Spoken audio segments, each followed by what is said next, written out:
महाराज जी, पहले तो हमसे बात करने के लिए बहुत बहुत धन्यवाद। एएनआई से बात करने का आपने समय निकाला। आपकी यात्रा शुरू होने वाली है, उस पर मैंने देखा आप काफी मीटिंग्स कर रहे हैं, मसरूफ हैं। क्या है ये यात्रा और क्यों निकाल रहे हैं यात्रा आप? बहुत बहुत धन्यवाद एएनआई का, और एएनआई के सभी दर्शकों का भी धन्यवाद। इस देश में वैचारिक क्रांति को फैलाने के लिए, हिंदुओं को एकजुट करने के लिए और हिंदुओं के बल को बढ़ाने के लिए, एकता के लिए हम चाहते इस देश में दंगे ना हो। हम चाहते इस देश में जातिवाद के नाम पर जहर ना उगला जाए। हम चाहते इस देश में अंगड़े और पिछड़े के नाम पर लड़ाई न की जाए। हम चाहते हैं इस देश में हिंदू और मुसलमान भी ना हो। हम चाहते हैं इस देश में हिंदू हिंदुत्व और हिंदुस्तान की जय जयकार हो। हम मुसलमानों के भी विरोधी नहीं, ईसाइयों की भी विरोधी नहीं, लेकिन जो हिंदू घट रहा है, हिंदू जो डर रहा है, हिंदुओं पर जो अत्याचार हो रहे हैं या जो हुए हैं, उसको हम भर तो नहीं सकते, पर आने वाली नस्ल को सुधारने के लिए, आने वाली पीढ़ी को बल देने के लिए इस देश में हवाई जहाज, चार्टर्ड या फिर ट्रेन से चल करके देश हिंदू राष्ट्र नहीं बनेगा। डिफेंडर या फॉर्चूनर से चलने से भारत हिंदू राष्ट्र नहीं बनेगा, ना हिंदू जगेगा।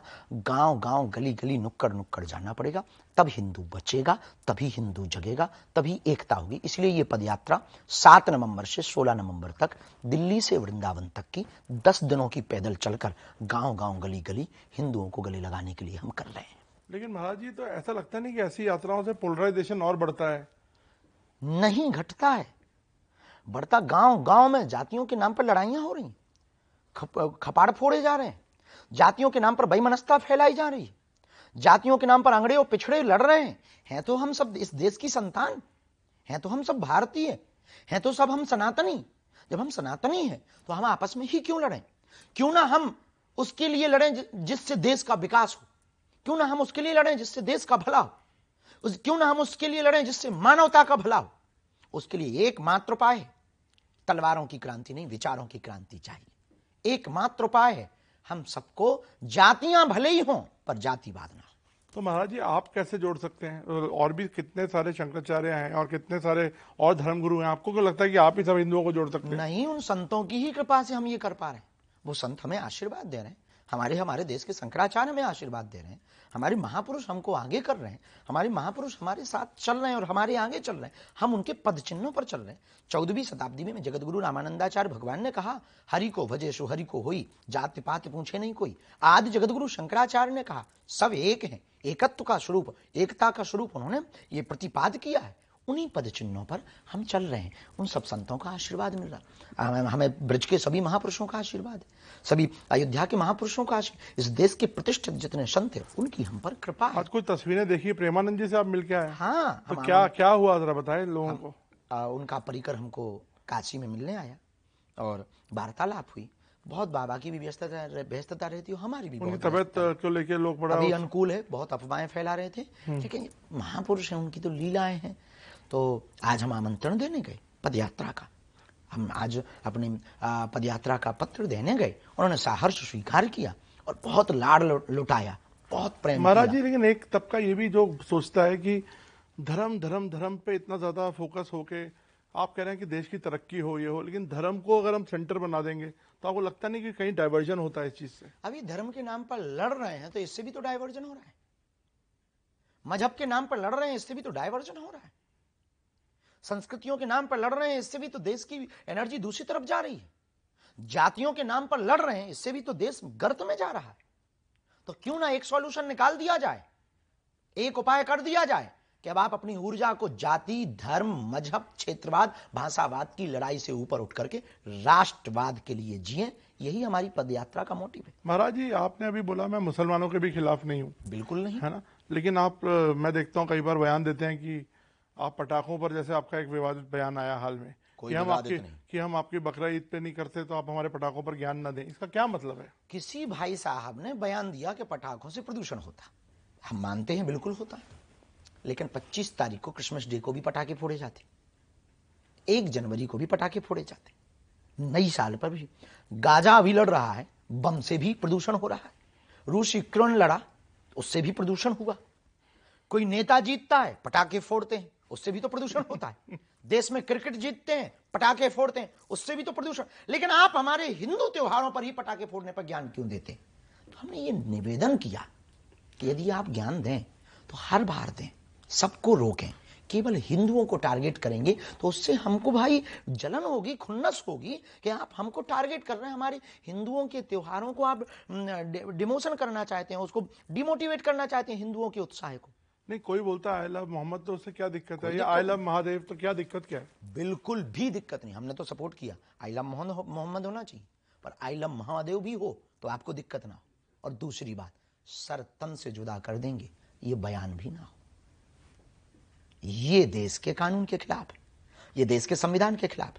आप हमारे सभी अब तक के दिए हुए वक्तव्य को देखिए, हमने सिर्फ एक ही बात कही है, हम तलवारों की लड़ाई पर भरोसा नहीं करते, विचारों की लड़ाई पर भरोसा करते। लेकिन आप महाराज जी, आप अच्छा काम ही कर रहे हैं कि सबको संगठित कर रहे हैं। आपने बोला कि आप मुसलमानों के साथ हैं, जो हिंदू रेडिकलाइजेशन जो बढ़ रहा है उसको आप किस तरह से देखते हैं? इसको हिंदी में बताओ।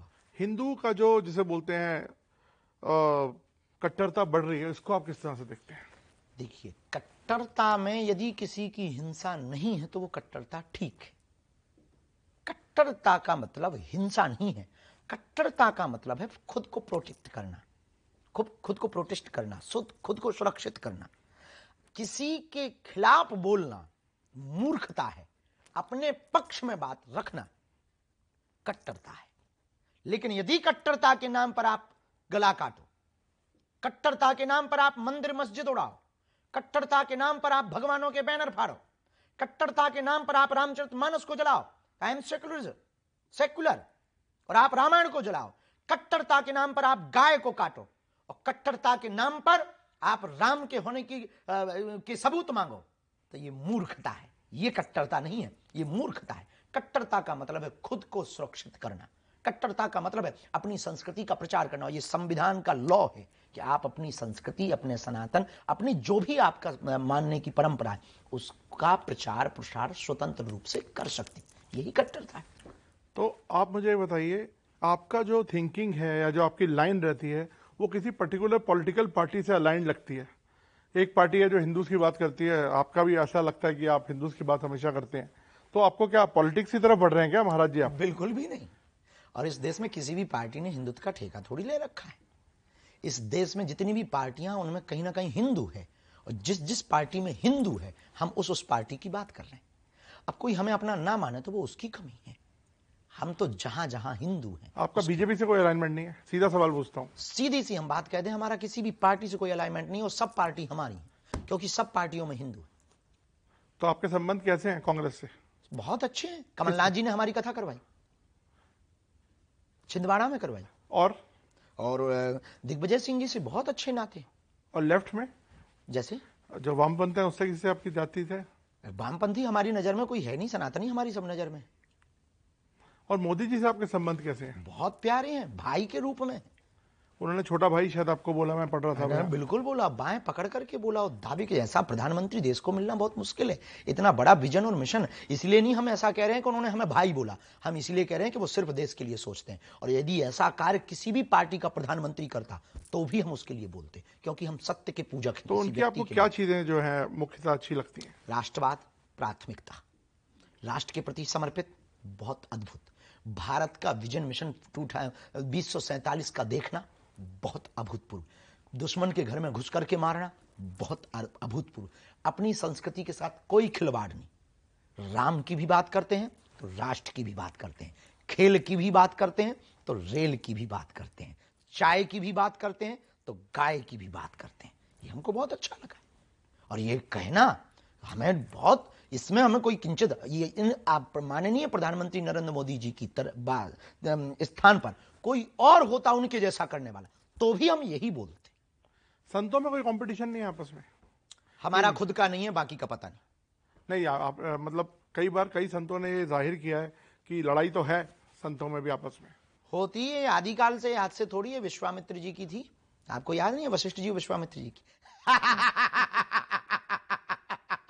अब तो कलयुग चल रहा है तो होगी, ये पक्का है। हमारा निजी किसी से कंपटीशन नहीं, कोई हमसे मान रहा हो तो वो महापुरुष। तो राजनीति तो आप कह रहे हैं आप दूर हैं, कोसों दूर है राजनीति? कोसों से पहले शुरुआत से ही है, ये हमारा काम ही नहीं है, हमारा काम अलग है जी। तो बंगाल में आपने बोला कि जब तक दीदी रहेंगी मैं नहीं जाऊंगा, इस पे बताइए कुछ। ऐसा कुछ नहीं, हमने कहा दीदी के यहाँ पर हमको दूसरी जगह की परमिशन नहीं मिली, जिस जगह मिली थी वहां पानी भरा था, दूसरी जगह मिली नहीं, तो हमने ये कहा है कि दीदी जी अगर आप नहीं देंगी तो फिर जब दादा आएगा तब आएंगे। स्वामी जी एक और बात महाराज जी, लेकिन हाँ हम एक बात कह दें, हम बंगाल जाएंगे। तो वो बात सही थी या ये बात सही है? दोनों सही है, बंगाल जाएंगे हमने ये कहा, कब जाएंगे ये थोड़ी कहा है। तो आप मुझे एक बार बताइए महाराज जी, पहले हम देखते थे कि जो साधु संत हैं बड़े सिंपल, मतलब पहाड़ों पे तपस्या करते थे। अब आपको हम देखते हैं आप प्राइवेट जेट में घूमते हैं, बड़ी बड़ी शादियों में जाते हैं, अंबानी की शादी में शायद आपको हमने देखा। बिल्कुल गए। तो ये शिफ्ट क्यों हो रहा है?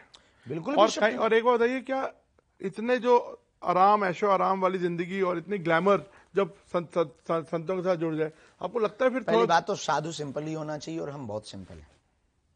दूसरी बात, रही बात चार्टर्ड की, तो वो आपकी श्रद्धा है कि आप हमें चार्टर्ड पे लेके आए। आप बैलगाड़ी पे लेके आएंगे तो हम मना नहीं करेंगे। गए आप कभी बैलगाड़ी में कहीं? बिल्कुल गए हैं। और आपको हम कह दें कि एएनआई को हम एक वीडियो का विजुअल भेजना चाहते हैं कि जलगांव में जब हमारी कथा हुई है, वो कथा में जब पूरे में पानी भर गया है तो बैलगाड़ी से चल के गए, उसका वीडियो नेट पर डला हुआ है और कृपा करके वो जरूर देख लें। और हम पैदल भी चलते हैं, 160 किलोमीटर पैदल भी चले। पिछली पदयात्रा बागेश्वर धाम से ओरछा तक की हमने पैदल की, तो हम पैदल भी चलते हैं, हम बैलगाड़ी पे भी चलते हैं, और हाँ हम गाड़ी पे भी चलते हैं, और चेला बढ़िया मिल जाए तो चार्टर्ड पे भी चलते हैं। अब आपकी श्रद्धा है, आप बड़ी वाली हवाई जहाज भेजो तो हम उस पे भी आएंगे। दूसरी बात, हम आराम के लिए साधु नहीं बने, हम स्वादु नहीं हैं, साधु हैं पक्के वाले। दूसरी बात, चमक धमक में आना या आपसे संवाद करना या कपड़े पहनना, ये चमक धमक, ये ऐसो आराम नहीं कहलाता है। कई बार माया में फंसे हुए व्यक्ति को समझाने के लिए माया के अंदर घुस करके उसको समझाना पड़ता है। आपको जवाब देने के लिए हमको सोफा पे बैठना पड़ेगा, तब जवाब दे पाएंगे। यदि हम मंच पे बैठ जाए आप नीचे, तो तुम्हारे आपके अंदर से क्वेश्चन नहीं निकलेगा, ईगो हर्ट हो जाएगा। तो हमें आपको तो ये लॉजिक है, हमें आपको छीलना है, तो क्या उपचार है? स्टूडियो में बैठ करके, सोफा पर बैठकर आपको जवाब दें। चौथी पांचवी बात, तपस्वी साधु वो भर नहीं है कि जो केवल तपस्या कर रहा, जो केवल तपस्या कर रहा वो अपना आत्म कल्याण कर रहा, लेकिन जो समाज में आकर के हिंदुत्व सनातन या सेवा का कार्य कर रहा, वो लाखों लोगों का भला कर रहा। तो जीवन में दो रास्ते हैं, स्वांतः सुखाय, खुद का आनंद, और दूसरा अपने साथ साथ दूसरों को आनंद देना। हम उस रास्ते पर, लोगों ने हमारी चमक देखी है, लोगों ने हमारा चलना देखा है, संघर्ष नहीं देखा।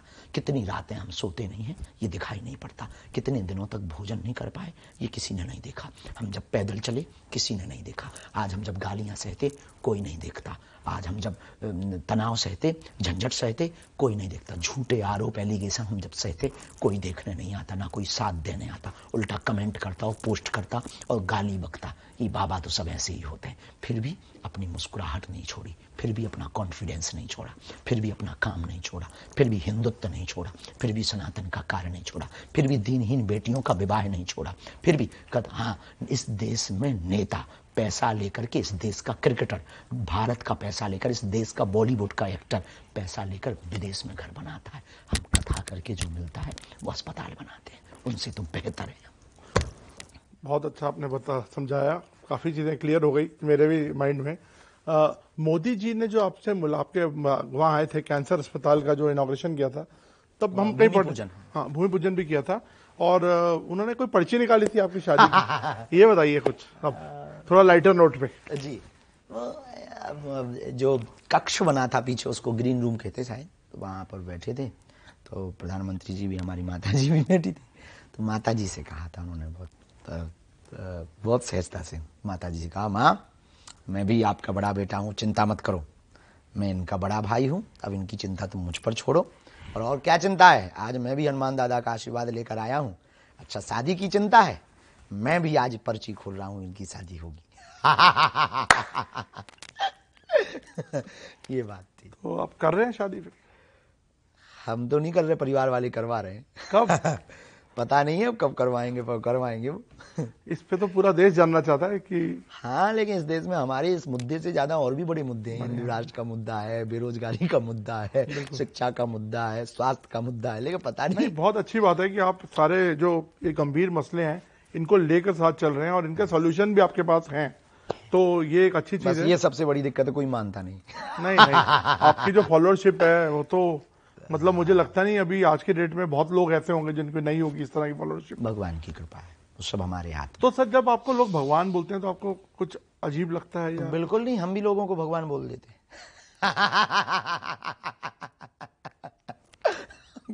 क्योंकि हम भगवान है नहीं, इसलिए अजीब नहीं लगता हमको। तो मैं आखिरी की तरफ आ रहा हूं क्योंकि समय आपके पास कम है। सर हिंदू संगठित रहना, हिंदू राष्ट्र बनाना, लेकिन हिंदू अगर हम एक तरह से सोचे ना, हिंदू खतरे में कहाँ है? और ये कंट्री तो एक सेकुलर कंट्री है ना, मतलब नहीं है सेकुलर। इसमें कोई डेमोग्राफी जो है यहाँ की, तो वो तो सब मिल मतलब एक तरह देखा जाए तो मिक्स ही है ना सर। हिंदू सेकुलर कंट्री नहीं है, बनाई हुई है। नंबर 2, हिंदू खतरे में ही है क्योंकि लगभग 8 राज्यों में हिंदू घट चुका। हिंदू खतरे में ही है, कोसी कला में सन 2012 में एक विशेष मजहब के व्यक्तियों के द्वारा हिंदू बेटियों को नंगा किया गया था, नंगा। हिंदू खतरे में ही है, नूह और मेवात में हिंदुओं को जलाया गया। हिंदू खतरे में ही है, बिट्टू बजरंगी जिसने यात्रा प्रारंभ की थी उसके भाई को जलाया गया। हिंदू खतरे में ही है, रामचरितमानस को सड़क पर जलाया गया। हिंदू खतरे में ही है, जम्मू कश्मीर से पलायन होकर के हिंदू भागे। हिंदू खतरे में ही है कि हिंदू पंजाब, हिंदू पश्चिम बंगाल, हिंदू केरल, हिंदू असम, हिंदू त्रिपुरा, हिंदू मेघालय में हिंदू होने पर गर्व नहीं कर पा रहा।